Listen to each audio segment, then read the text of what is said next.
بسم الله الرحمن الرحيم. الحمد لله رب العالمين، والصلاة والسلام على سيد الأنبياء والمرسلين محمد وعلى آله وأصحابه أجمعين. أما بعد، أعوذ بالله من الشيطان الرجيم. بسم الله الرحمن الرحيم.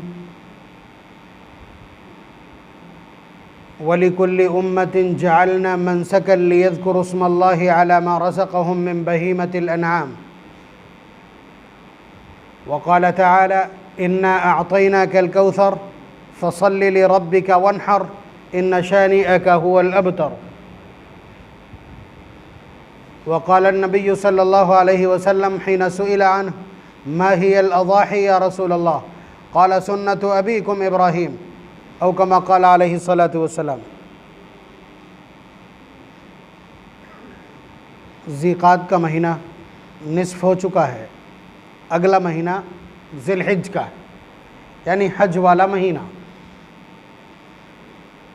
اس میں ایک انتہائی عظیم الشان عمل ہے جس کو ہم قربانی کہتے ہیں. اس کے پیچھے ایک بہت بڑی کہانی ہے، بہت بڑا واقعہ ہے، انسانی تاریخ کا بے نظیر واقعہ ہے، جس کی وجہ سے وہ قربانی وجود میں آئی ہے.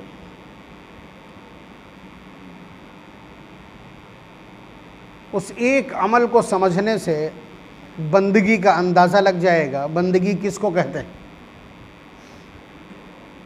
ویسے تو ایک لفظ میں یہ کہہ دیں کہ جانور کو قربان کرنے کا نام قربانی ہے، لیکن یہ اتنا سا عمل نہیں ہے. یہ اتنا سا عمل نہیں ہے، یہ اتنا بڑا معاملہ ہے، اتنا بڑا معاملہ ہے کہ سچ یہ ہے کہ اس کے پیچھے کے جو اسباق ہیں ان کو سمجھے بغیر وحدانیت اور عبدیت سمجھ میں نہیں آئے گی. یہ بات میں اتنے وثوق اور اتنے رسوخ کے ساتھ اس لیے کہہ رہا ہوں کہ اس قربانی کے پیچھے جو جذبات کار فرما تھے اس کو قرآن کریم نے ملت ابراہیمی کہا. ٹھیک ہے، اور اس سلسلے میں نبی اکرم صلی اللہ علیہ وسلم کو حکم دیا وَاتَّبِعْ مِلَّةَ إِبْرَاهِيمَ حَنِيفًا، کہ ابراہیم کی ملت کے جو اسباق ہیں، ابراہیم کی ملت کا جو پورا نظام ہے، اس کی آپ اتباع کیجئے، آپ فالوور بنیے. حالانکہ نبی رحمت صلی اللہ علیہ وسلم سید ولد آدم، ساری انسانیت کے سرمور اور سردار ہیں، امام الانبیاء ہیں، سید الرسل ہیں، اور ان کی لائی ہوئی شریعت پچھلی تمام شریعتوں کے لیے اریسر ہے، اور ان کی لائی ہوئی کتاب، ان پر اتری ہوئی کتاب پچھلی تمام کتابوں کے لیے ناسخ ہے. اس کے باوجود یہ جملہ موجود ہونا قرآن کریم میں ایک سے زائد جگہ وَاتَّبِعْ مِلَّةَ إِبْرَاهِيمَ حَنِيفًا، دیٹس میٹر. یہ بہت بڑا معاملہ ہے. بہرحال، اور جو کچھ میں عرض کرنے جا رہا ہوں، آپ یہ کہیں کہ آپ قربانی بتا دیجئے، قربانی کے مسائل بتا دیجئے، پورا نہیں ہوگا. قرآن کریم نے ایک اصول بیان کیا پارہ نمبر 17 سورہ حج میں کہ وَلِكُلِّ أُمَّةٍ جَعَلْنَا مَنْسَكًا، کہ ہم نے ہر امت کے لیے قربانی کا پراودھان رکھا ہے. قربانی کی سیرت اور قربانی کا نظام اور قربانی کی شریعت اور دستور ہر شریعت میں، ہر ملت میں رکھا ہے. ہر امت کے لیے یہ قانون تھا. لِيَذْكُرُوا اسْمَ اللَّهِ عَلَى مَا رَزَقَهُم مِّن بَهِيمَةِ الْأَنْعَامِ، تاکہ اللہ تبارک و تعالیٰ نے جو مویشی ان کو عنایت کیے ہیں ان پر وہ اللہ تبارک و تعالیٰ کا نام لے کر کے اللہ کے تقرب کے لیے قربان کریں. ایک آدھ بار میرے کانوں میں یا مجھ تک یہ سوال بھی پہنچا ہے کہ کسی نے یہ پوچھا کہ قربانی کا تذکرہ تو قرآن میں ہے نہیں. اصل میں یہ بڑی باریک قسم کی کوشش ہے جس پر میں روشنی ڈال چکا ہوں اس سے پہلے بھی، کہ قرآن کو اور حدیث کو الگ الگ کرنے اور ان کے بیچ میں ایک خلیج پیدا کرنے کی کوشش. کہ قرآن تو ماننے ہے، مانا کہ قرآن کلام الہی ہے، ہر حال میں اس کو مانا جانا ہے، لیکن حدیث کی ہر بات تو نہیں مانی جائے گی. یہ ایک باقاعدہ نظریہ پیدا کیا گیا، یہ ایک رکھنا پیدا کیا گیا جسے مسلسل چوڑا کیا جاتا ہے. اس سے پہلے بھی میں نے کچھ سوالات اس طرح کے ذکر کیے، حالانکہ ان شیطانوں کو، ان مردودوں کو یہ معلوم نہیں ہے کہ یہ کلام الہی جسے تم کلام الہی کہہ رہے ہو، یہ کہ تمہارے گھر میں تمہارے باپ کے اوپر اترا۔ یہ کلام الہی تم کو تبھی معلوم ہوا ہے جب نبی نے کہا ہے کہ یہ کلام الہی ہے، تو نبی کے کہنے سے یہ تو کلام الہی ہو گیا، اور نبی نے جو کچھ کہا وہ اذکار رفتہ ہو گیا، یہ ماننے ہے اور وہ قابل ترک ہے۔ تو یہ گھر میں پیدا کی ہوئی بدتمیزیاں ہیں جو ان پڑھ اور کم پڑھے لکھے لوگوں کے اوپر چل جایا کرتی ہیں۔ تو اس کے لیے میں نے قرآن کریم کی آیت تلاوت کی ہے، سورہ حج کی۔ اللہ تعالیٰ ایک دستور بیان کر رہے ہیں کہ صرف تم نہیں بلکہ اس دھرتی پر کوئی امت ایسی نہیں گزری جس کی شریعت میں قربانی کا نظام نہ رہا ہو۔ ہم بتلا دیں کہ سب سے پہلے انسان جو اس دھرتی پر پیدا ہوئے انہوں نے قربانی کی ہے۔ کون پیدا ہوا ہے؟ دو مردوں کی بات کر رہے ہیں، دو مرد جو اس دھرتی کے اوپر سب سے پہلے پیدا ہوئے ہیں۔ حضرت آدم علیہ السلام تو یہاں پیدا نہیں ہوئے نا، وہ تو جنت میں اللہ تعالیٰ کے خصوصی کرشمے سے پیدا ہوئے ہیں۔ تو حوا وہ بھی وہیں یہاں آ کر کے سب سے پہلے حابیل اور اس کے بعد قابیل، دو لوگ پیدا ہوئے ہیں۔ ان میں آپس میں شادی کو لے کر کے نزاع ہو گیا تھا، پھر اللہ تبارک و تعالیٰ کی طرف سے فیصلہ آیا کہ تم دونوں لوگ قربانی کر کے، ایک آدمی قربانی پیش کرے جانور کی اور ایک آدمی قربانی پیش کرے گیہوں کی۔ جس کی قربانی کو آسمانی آگ آ کر کے جلا دے گی، اس کا موقف اور اس کی بات اور اس کا مدعا اور اس کا دعویٰ اور کلیم صحیح مان لیا جائے گا۔ چنانچہ جس نے قربانی کی تھی، دمبا ذبح کیا تھا، اس کا دمبا آ کر کے آسمانی آگ جلا گئی۔ تو میرے کہنے کا حاصل یہ ہے کہ سب سے پہلا شخص حابیل، انہوں نے قربانی پیش کی اللہ تعالیٰ کی بارگاہ، اور نبی آخر الزماں صلی اللہ علیہ وسلم 63 سال عمر پائی ہے، تو 63 اونٹوں کی قربانی کی ہے مینا میں 63 اونٹوں کی قربانی کی ہے، جبکہ آپ جانتے ہیں ایک اونٹ میں 7 لوگوں کا حصہ ہو سکتا ہے۔ 63 اونٹ اپنے ہاتھ سے ذبح کیے ہیں، اور 33 حضرت علی رضی اللہ تعالیٰ عنہ نے ذبح کیے۔ کل 100 اونٹ حضور نے اپنی جانب سے ذبح کیے، بلکہ اس کے علاوہ بھی حضور نے قربانیاں کی ہیں۔ ایک بار 2 مینڈھے منگوائے حضور نے، اور بہت خوبصورت، جس سے بہتر اور خوبصورت مینڈھے نہیں ہو سکتے۔ حضور نے فرمایا کہ اس کے پیر کالے ہوں، اس کے بیٹھنے کی جگہ کالی ہو، اس کی آنکھیں کالی ہوں، سب کچھ بتلایا۔ اور پھر اس کے بعد وہ مینڈھے صحابہ لے کر کے آئے، 2 حضور نے ذبح کیے، ایک اپنی جانب سے اور ایک کے بارے میں فرمایا ھذا لمن لم یضحی من امتی، ان لوگوں کی طرف سے جنہوں نے میری امت میں قربانی نہ کروا پائی۔ تو یہ نبی اکرم صلی اللہ علیہ وسلم کا معمول رہا، حضور کے معمول میں قربانی موجود ہو، اور پھر کوئی یہ پوچھے کہ قربانی کا ثبوت قرآن میں نہیں ہے۔ قرآن کوئی پوتھی ہے، قرآن کوئی زبردستی کا گڑھا ہوا دھرم گرنتھ ہے، اللہ تبارک و تعالیٰ کی اتاری ہوئی مستند کتاب ہے جس پر انگلی رکھ نہیں سکا کوئی آج تک۔ بہرحال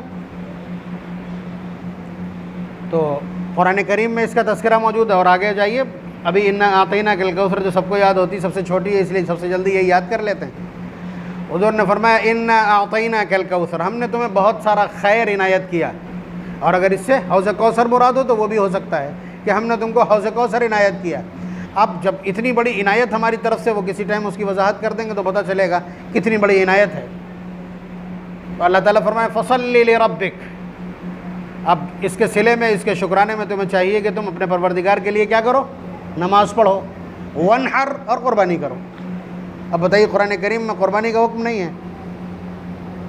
تو بہرحال یہ دھندلکا اپنا صاف کر لیں، جس کے زنگ لگا دیا گیا ہو، یہ ہائیلی ایجوکیٹڈ لوگوں کو اپر کلاس میں ہی وہیں سے وہیں ان کے دماغ کو کاؤنٹر کیا جاتا ہے، ان کے اسلامی نظریات کو مسخ کیا جاتا ہے، اس لیے کہ وہ ہم جیسے لوگوں کی گفتگو سننا پسند نہیں کرتے، چھوٹے لوگوں میں بیٹھتے نہیں، تو اس لیے ان کو ختم کرنے کے لیے اس طرح کی باتیں کی جاتی ہیں، اور وہی لوگ اس طرح کے سوالات اٹھاتے ہیں۔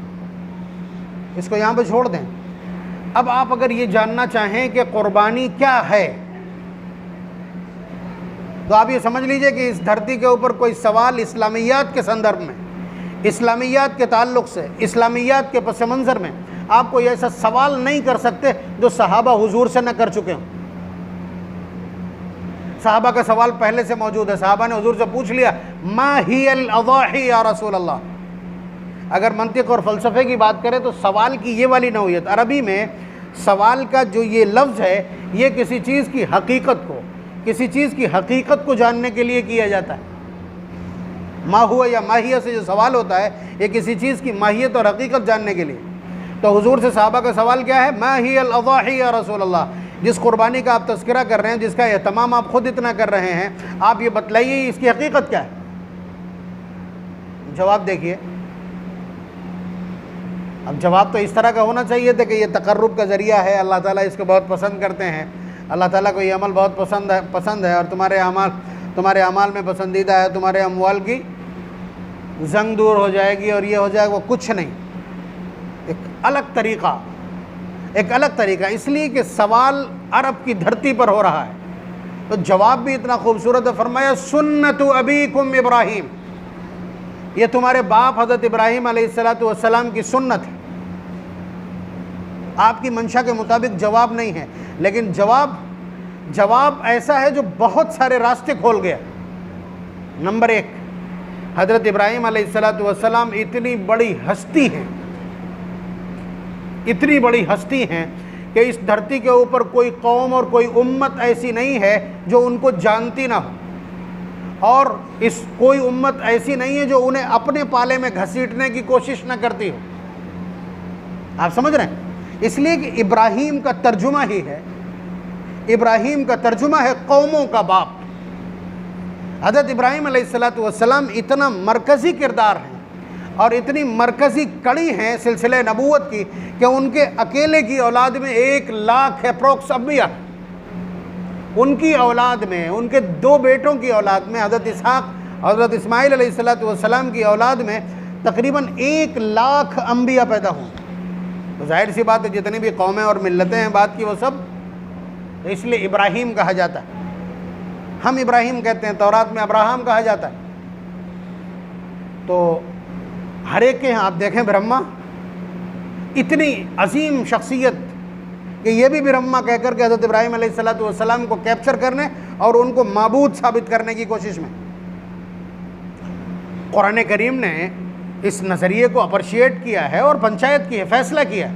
پارہ نمبر 3 سورہ آل عمران، ما کان ابراہیم یہودیا ولا نصرانیہ، کہ ابراہیم علیہ السلام نہ تو یہودی تھے اور نہ نصرانی تھے، ولیکن کان حنیفا مسلما، لیکن وہ یکسو مسلمان تھے. یعنی قرآن کریم نے باقاعدہ ان کی اس منشا کے مطابق اور ان کی اس منشا کو اور دعووں کو پڑھ کر کے پھر اس کے بعد بات بتلائی. تو حضرت ابراہیم علیہ السلام ایک اتنا مرکزی کردار ہے کہ انہیں اپنے اپنے پالے میں اور اپنے اپنے زمرے میں اور اپنی اپنی ملت اور امت میں شامل کرنے کی کوشش قرآن کریم نے بتلا دی کہ بات یہ ہے. نبی اکرم صلی اللہ علیہ وسلم نے اسی اسلوب کا جواب دیا. جب سوال ہوا ما ہی الاضاحی یا رسول اللہ، فرمایا سنت ابیکم ابراہیم، کہ یہ تمہارے باپ حضرت ابراہیم علیہ السلام کی سنت اور ان کا طریقہ ہے اور ان کی ڈالی ہوئی طرح ہے. تو اب جو لوگ موجود ہیں انہیں کم از کم یہ اطمینان ہو گیا کہ اس ملت کا براہ راست تعلق کس سے ہے؟ حضرت ابراہیم علیہ السلام سے.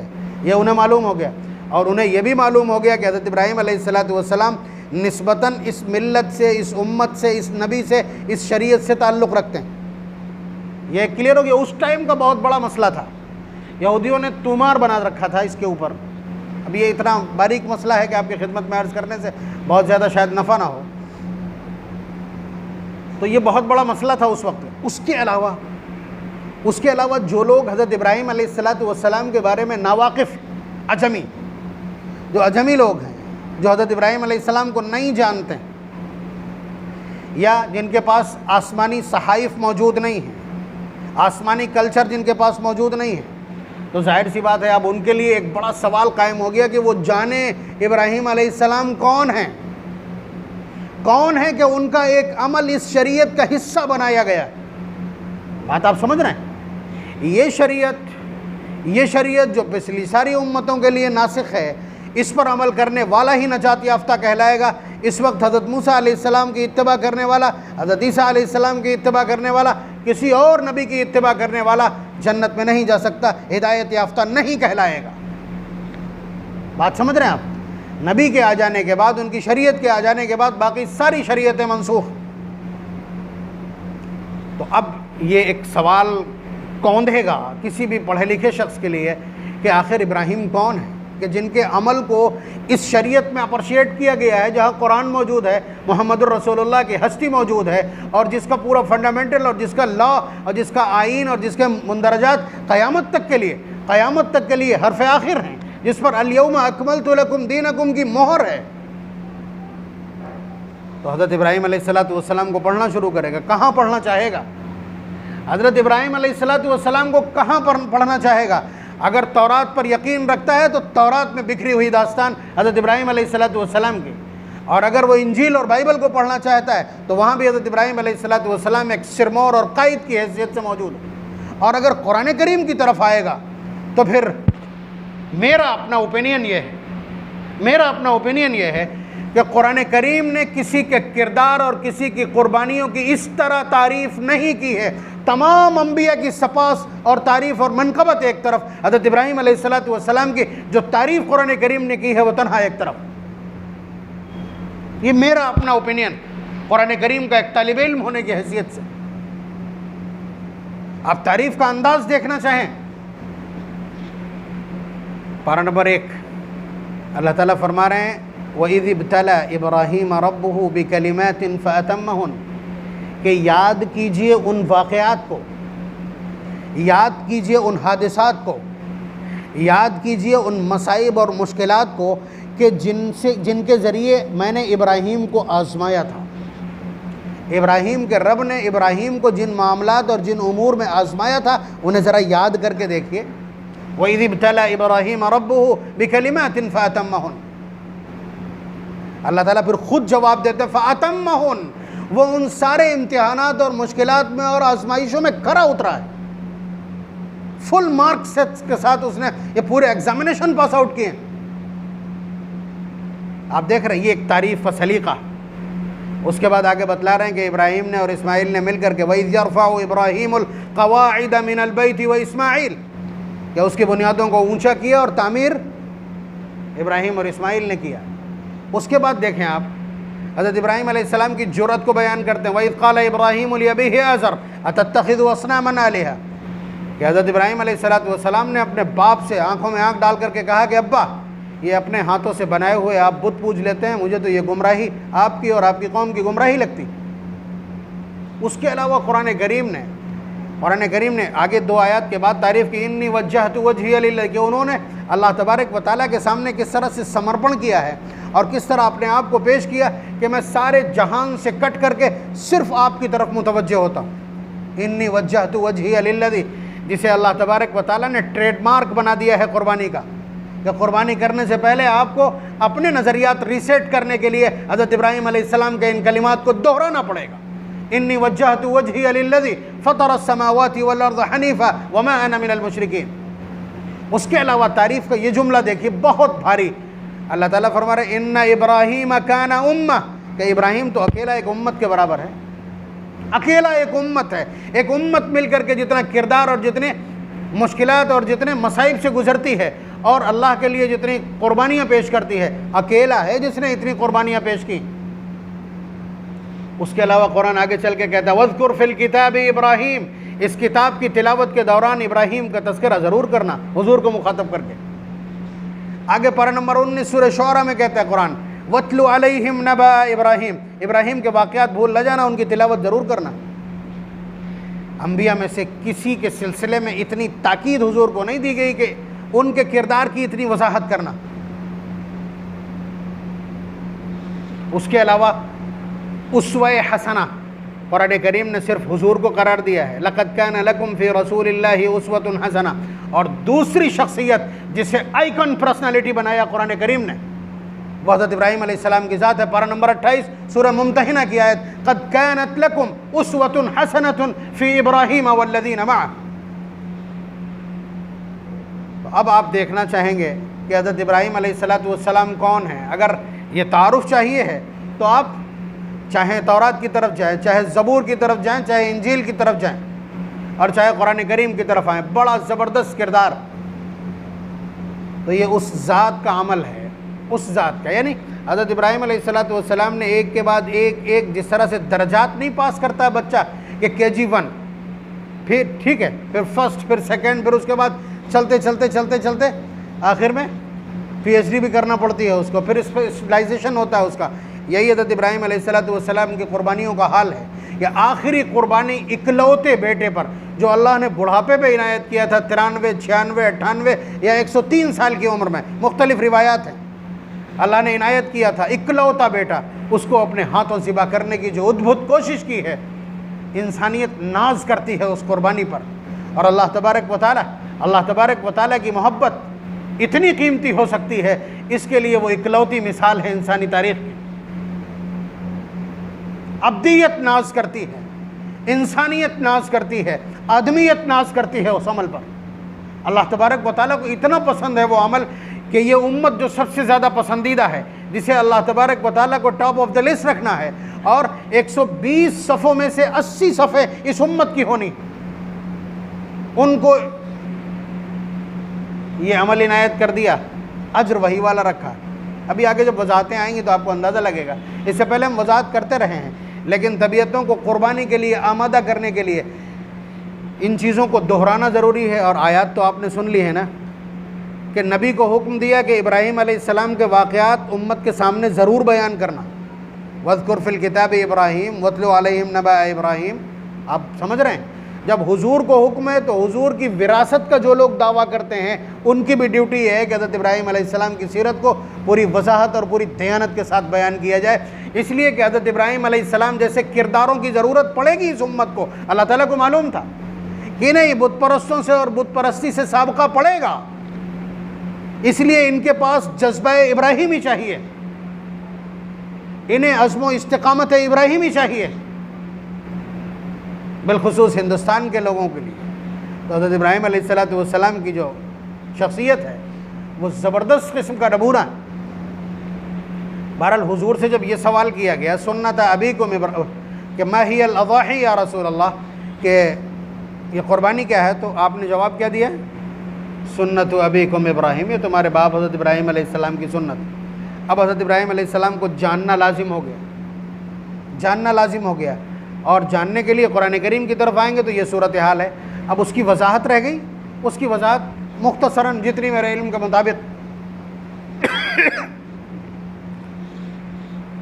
مطابق ممکن ہوگی میں آپ کی خدمت میں پیش بھی کروں گا. اس سے پہلے بھی پیش کر چکا ہوں، لیکن میں یہ ڈیوٹی سمجھتا ہوں. قرآن کریم نے جس طرح فورس کیا ہے کہ حضرت ابراہیم علیہ السلام کی سیرت سامنے آ جائے، تو اس کی وجہ سے ضرورت بنتی ہے کہ ان کے کردار کو واضح کیا جائے.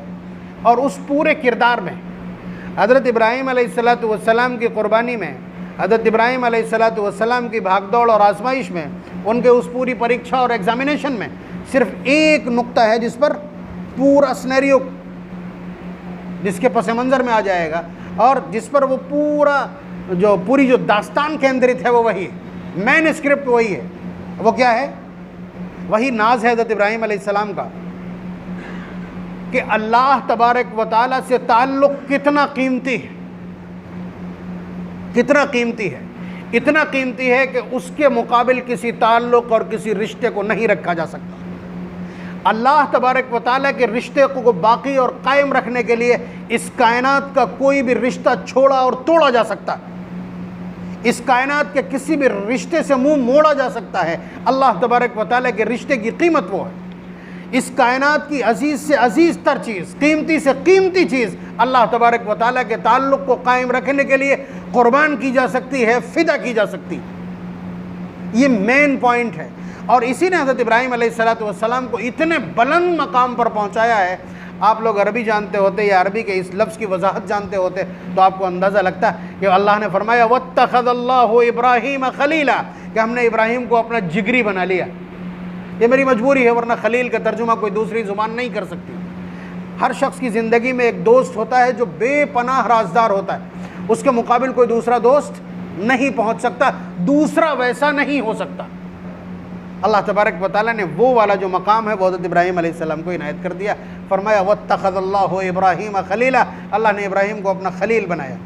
وجہ یہی ہے کہ اپنا سب کچھ اس مزے اور ناز و انداز کے ساتھ قربان کر کے اللہ تبارک و تعالیٰ کی محبت کو خریدا ہے، تو اس پر یہ الفاظ آنا ہی تھے۔ حنیف اور خلیل یہ دو ایسے میڈن ٹائٹلز ہیں جو حضرت ابراہیم علیہ السلام کی شخصیت اور ان کی پرسنالٹی سے بلانگ کرتے ہیں، دوسرا کوئی شریک نہیں۔ انبیاء میں سے 1,24,000 انبیاء میں سے کوئی بھی اس ٹائٹل میں ان کا شریک نہیں ہے۔ نبی رحمت صلی اللہ علیہ وسلم کا مقام بہت بلند تر ہے، لیکن کچھ مقامات ایسے ہیں جہاں پر یہ معاملہ ہے۔ اللہ تعالیٰ خود کہتے ہیں وَاتَّبِعْ مِلَّةَ إِبْرَاهِيمَ خَلِيلًا، کہ ابراہیم جو خلیل بھی ہے اس کی ملت کی پیروی آپ کو کرنا ہے۔ اتباع کہتے ہیں فالوور بننے کو، اتباع کہتے ہیں پیچھے چلنے۔ حضرت ابراہیم علیہ السلام کی شخصیت میں، ان کی قربانیوں میں کچھ اس طرح کی چیز ہیں جو ادبھت ہیں۔ اللہ تبارک و تعالی ہم سب کو حضرت ابراہیم علیہ السلام جیسا جذبہ، اخلاص، توحید عنایت فرمائے، اپنی بارگاہ میں نیاز پیش کرنے کے لیے ویسا ہی حوصلہ اور جرأت اور نیاز مندی نصیب فرمائے۔ وآخر دعوانا الحمد للہ رب العالمین۔